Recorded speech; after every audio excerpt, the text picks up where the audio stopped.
March of Machines. This is the multicolored, and we're going to be doing multicolored artifacts and lands. And the next video I do is just going to be the battle. It's going to be right before the set releases, so hopefully it's exciting. Regardless, if you like the video, like the video. If not, I hope you enjoy. Baral and Kadizev, 3 mana, first strike menace. Whenever you cast your first instant or sorcery, you may cast a spell with the lesser mana value that shows a card type from your hand without paying its mana cost. If you don't create, so you get a bonus if you don't. If you don't create a Mate of Ravager, a legendary 2/1 red monkey pirate creature token, it gains haste. Does it die? I don't think it does. That's an amazing card, no? 2/4 for a 3-drop. It's a rare. It has first strike menace. Those are decent. When you cast a spell, you can cast another one from your hand for free. And even if you don't, you get a 2/1 monster that has haste as soon as it's summoned. I think it's a cool card. It's a rare. Bourbion, Gummus, and Fupalump. Okay. 5 mana. Let's see. Legendary creature. Whenever this card enters the battlefield or attacks, draw a card. Okay, wow. Okay. Then you may discard any number of lands. Oh, it's a then you may. So you don't have to. When you discard 1 or more cards this way, this card deals twice that much damage to target creature. That's a pretty... I mean, the draw effect's good on its own. The draw effect's very good, especially for a 5-drop with stats like that. I think it's just a plus that it can get rid of something really, really big. For 2 mana, put this card into its owner's library 3rd from the top? I don't know. I don't know why that last part's there. That is a mystery to me. This is a really cool card. Very cool. Botanical Brawler, 2 mana. Trample. Botanical Brawler enters the battlefield with 2 counters on it. So it's going to be a 2/2 for 2 mana. Okay. Whenever 1 or more counters are put on another permanent, if it's the first time a 1/1 counter has been put on that permanent this turn, put 1 on this. So he keeps getting bigger. He's an uncommon. He's going to be okay in draft. Actually, in draft he'll probably be very good. But outside of draft, I don't know if he's good, especially since his own boost, like if you put a counter on something else, it's only a once per turn, I think, right? Yeah, the first time. So you're not going to be able to like spam it out and get him really big in 1 turn. It has its uses. It's not good though. I'd rate it like a B or C. In draft, it's a lot better though. Dejudu and Hazaret, 5 mana. As long as you have 1 or few cards in your hand, this card has vigilance and haste. Whenever this card attacks, look at the top 6 cards of your library. You may exile a legendary creature from among them, put the rest in the bottom of your library. Until the end of the turn, you may cast without paying its mana cost. Oh, that is such a good card. That card, you can cheese out boss monsters. For 5 mana just to summon? Incredible card. Drena and Linvala. What is that? 4 mana? Flying Vigilance. Activated abilities of creatures your opponent control cannot be activated, so it's a floodgate. Drena and Lavala has all activated abilities of all creatures. You may spend mana as though it were mana of any color. That's a super floodgate, no? Dude, imagine that in Brawl. That's a good card in Brawl, no? I would make that my commander, 1,000,000,000%. Especially since I get to run Plane and Death, and I get a powerful floodgate in my hand. That's a cool card. Elvish Vat Keeper, 3 mana. When Elvish Vat Keeper enters the battlefield, incubate 2. For 5 mana, transform target incubate token you control, double the number of... it's kind of like it's kind of like Botanical Brawler. It's good in draft because that's a closed format, and this is a very powerful card in there. But outside of that, like, really, that's it. I mean, there might be a strat with it where you get a big incubator token. This guy just makes it like even bigger. But for 5 mana to do that, I don't think that's worth. Arant and Giada, 3 mana. The picture looks cool. It's like she's shooting a water gun. Flash Flying. Oh my, that's good. You may look at the top card of your library at any time. You may cast spells with flash or flying from the top of your library. That's literally the boss of its own deck. Galta and Maverick, 7 mana. Trample. When you attack, choose 1. Create a tapped attacking XX green dinosaur token with Trample, where X is the greatest power among other attacking creatures. That is a lot of damage. That is game ending. Just for 7 mana? And it's a grass card too, so you can run in grass deck. Create X, 1 white vampire creature token with lifelink. where X is the number of other attacking creatures.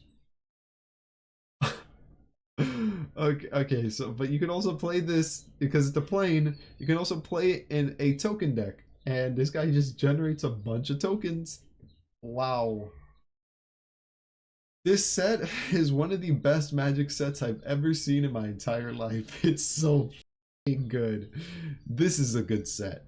Galissa, Herald of Predation. 5 mana. At the beginning of your combat of your turn, choose one. Incubate 2 twice. Okay. Transform all incubator tokens you control. That's a good one. Phyrexians you control gain first strike and death touch until the end of the turn. I mean that's not a bad one either. I feel like it just gives you the second effect, transform all incubator tokens, that's just a very powerful effect. Especially this is like the god boss in that deck because it just like triggers all your tokens that you've been generating so far in the incubator deck. Cool. Also, it's a really good card in Phyrexians. It's just like makes them all like threats, big threats. And I guess you could just use it on by itself and incubate twice, but that effect's kind of lame. I'm not gonna lie. The other effects are very good. Cool card. Halo Forger, 3 mana, flying. When Halo Forger enters the battlefield, you may pay X. When you do, you may cast target instant or sorcerer with mana value X from a graveyard without paying its mana. From a graveyard, not even from your own graveyard. It's from your opponent's too. Hidasuga and Karari. What is that? It's 5 mana, flying. When this card enters the battlefield, draw 3. Whoa. Put 2 from your hand and okay, so it's like look at the top 3, add 1 to your hand. When this card dies, exile the top card of your library. Target opponent loses life equal to its mana value. If it's an instant or sorcery card, you may cast it without paying its mana value. The dying effect, you get to exile only 1 card. You don't get to exile 3 or 5 or 7. You only get to exile 1. So that's kind of lame. I don't really like that. But, I mean, you could, in theory, you could burn your opponent for a lot. So if somebody could figure out, like, a mana, like a deck with, like, 10 mana, you just throw this guy in. If he dies, then you just, like, burn your opponent for, like, 10 life. I think that'd be kind of cool. But besides that, it seems kind of gimmicky. I don't really like it. Inga Nizika, 4 mana. The picture is kind of cool. It's like a cat chariot. Creatures you control have vigilance and tap. Add 1 mana of any color. Spend this mana only to cast creature spells. Ah, okay, that's a catch. Whenever you cast a creature spell, if 3 or more mana from creatures was spent to cast it, draw a card. You only get the benefit if you tap 3 monsters. I guess in a token deck this makes sense, right? But it's grass water, so it's not even, it doesn't have the support from the plane archetype. I don't know. I don't like that card either. Not as good. Joyful Storm Sculptor, 5 mana. When this card enters a battlefield, create 2 1/1 and red elemental creature tokens. Whenever you cast a spell that has Convoke, this card deals 1 damage to each opponent in each battle they protect. I still don't know how good battles are, but yeah, I mean, it enters the battlefield, you get 2/2 tokens. Not the best card. I wouldn't recommend playing it. Kolga and Yidora, what is that? 6 mana? When this card enters the battlefield, choose 1. It gains trample and haste until the end of the turn. It fights creature you don't control. Wow. Okay. That's a powerful effect. It's like removal. 4 mana, discard, destroy up to 1 target artifact enhancement. Wow. Okay. And then you draw a card? What? Wait, that card's so good. It's removal, but it replaces itself. And then it has an on-field effect, which isn't bad, which is removal. It's just a removal king. This is the king of removal. That's a good card. Karaxa and Kurnoros. 6 mana. Vigilance, Menace, Lifelink. When this card enters the battlefield or attacks, you may exile 5 cards from your graveyard. If you do, return target creature from your graveyard to the battlefield. Wow, that is an expensive card. It's not a bad card. I'm surprised it's a mythical. That feels like more like an uncommon rare. Yeah, it's not a bad card. It's just, bro, you need 5 cards in your graveyard. Unless you know a way to fill up your graveyard really quick, that card's going to be hella dead. I wouldn't recommend it. But there are ways to fill up your graveyard. So, it has potential. It's a cool card. I'm glad it exists. It's just, I mean, it's not impressive to be a mythical. I'm disappointed with it. Marshal of Zalodif. Other knights you control get 1/1. Okay, I've seen that effect before. Plain water, tap. Another target creature. Well, no. The thing is, it's a good card. It has a good effect. The only problem with its effect is that it's 2 mana. Have 2 different colors. if it was just 1 mana, this card would be nutty. But it's not 1 mana. It's 2 mana. Yeah, you can cast it, but nah, I'll pass. Better cards. Mirror Shield, Hoplite, 2 mana. Vigilance. Whenever a creature you control becomes the target of a backup ability, copy that ability. You may choose a new target for that. Copy. This ability triggers only once. It's a once per turn, but it gets like the effect of the backup as well. Cool card. Very good card. Mudagen Connoisseur, 3 mana. Flying Vigilance. This card gets 1 attack for each transformed permanent you control. If the effect was instead for each permanent that you have controlled this entire like duel, then it would be like decent, because in mid game it would actually, mid and like late game it would be like a big boss. But as it is right now, you have to control those permanents, which means that you have to be able to keep up the tempo in order to control those transformed permanents, and they're already expensive as is. So at best, this guy's going to be dropped like maybe late game, hopefully for like a 5/5 if you still control them. Not good in my opinion. Maybe somebody can figure out a way to transform permanents for very cheap, or like little to no mana, so that this guy's just a big 3-drop like right away. But I don't know. I don't see him being very good. Omnath, Locus of All. 5 mana plus 1 blood. If you would lose unspent mana, that mana becomes black instead. Okay. At the beginning of your pre-combat main phase, look at the top card of your library. You may reveal that card if it has 3 or more colored mana symbols in its mana color. If you do, add 3 mana and any combination of its color, put it into your hand. If you, okay. Oh, well, okay. There's a lot of things here, but I don't truly understand how this first effect works. Unspent mana becomes black. So if you end your turn and it's the end of your opponent's turn and you have 5 unspent mana, at the beginning of your next turn, will you have 5 black mana in addition to your current mana value? I don't know. If that is, then that's pretty nutty for 4 mana or 5 mana if you don't want to pay with blood or life, I should say. But yeah, I mean, it seems like a cool card in those specific archetypes with multicolors. I don't know if those cards really exist though. No, I'm not too familiar with those cards, but that seems like a cool card. Quinatorius Lore Master, 5 mana, Vigilance. At the beginning of your end step, exile target non-creature non-land from your graveyard. Create a 3/2. Well, it's every end step, so that's not bad. If it was just once, it'd be terrible, but it's every end step, so he's just a generator, which is kind of nice. For 3 mana, sacrifice a spirit. Oh, he spawns spirits, right? Okay, he does. Choose target card exiled with. You may cast that card. Whoa! If that's. Whoa! Quintanius Lore Master just went from bad to really good really quick. He essentially allows you to generate free tokens every turn, and then not only that, you can play the cards that you banished for free. So he just gets you access to your entire graveyard again. Your entire graveyard becomes a second hand if you run this guy. That is an overpowered card. Very good. Rampaging Geoderm, 4 mana, Trample Haste. Whenever you attack, target attacking creature gets 1 attack and 1 defense until the end of the turn. If it's attacking a battle, put a 1/1 counter on it instead. It depends how good the battles are, but I don't like it. Wrangle and Torbran. What is that? 5 mana? Flying First Strike Haste. When this card deals combat damage to a player or battle, choose any number. Oh, so you can play all of them if you want. Each player creates a treasure token. Each player sacrifices a creature. If a source will deal damage to a player or battle this turn, it deals that much +2. Flying with First Strike and Haste. That's nutty. Okay, that card's cool. That's just a cool card. That's a good card. That has so much versatility, so much utility. You can use it for a treasure token. You can use it for removal. You can just use it straight up to summon, just to beat down an opponent. That's a lot in a 1 card. Sculpted Perfection, 4 mana. Enhancement. When it enters the battlefield, incubate 2. For exchange you control, get 1/1. No, for exchange you control, get 1/1 should be a 3 mana spell, even if it has the inclusion of incubating. I don't think that's good enough. That seems like a genuinely bad card. It's too expensive. Stormclaw Ragger, 3 mana. For 1 mana, sacrifice another creature or artifact, put a 1/1 counter on Ragger, and draw a card. Activate only as a sorcery. Well, I've seen cards that's like, oh, sacrifice another monster you control, draw a card. I've seen that card in a death archetype. But this one also puts a counter on this own card. So I like that. I think that's a good one. Thalia and the Gritrog Monster, 4 mana. First strike, Death Touch. You may play an additional land on each of your turns. For 4 mana, that's pretty good. Creatures and non-basic lands your opponent controls enter the battlefield. No!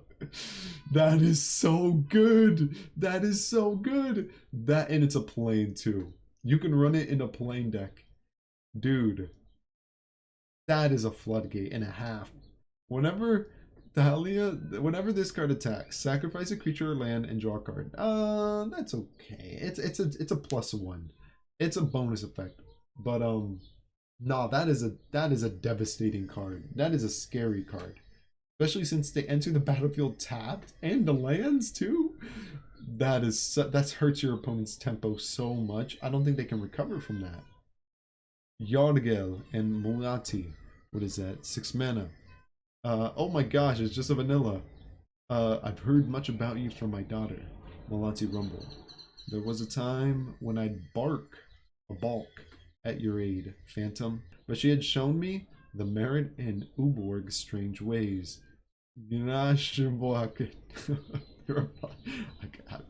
Whatever.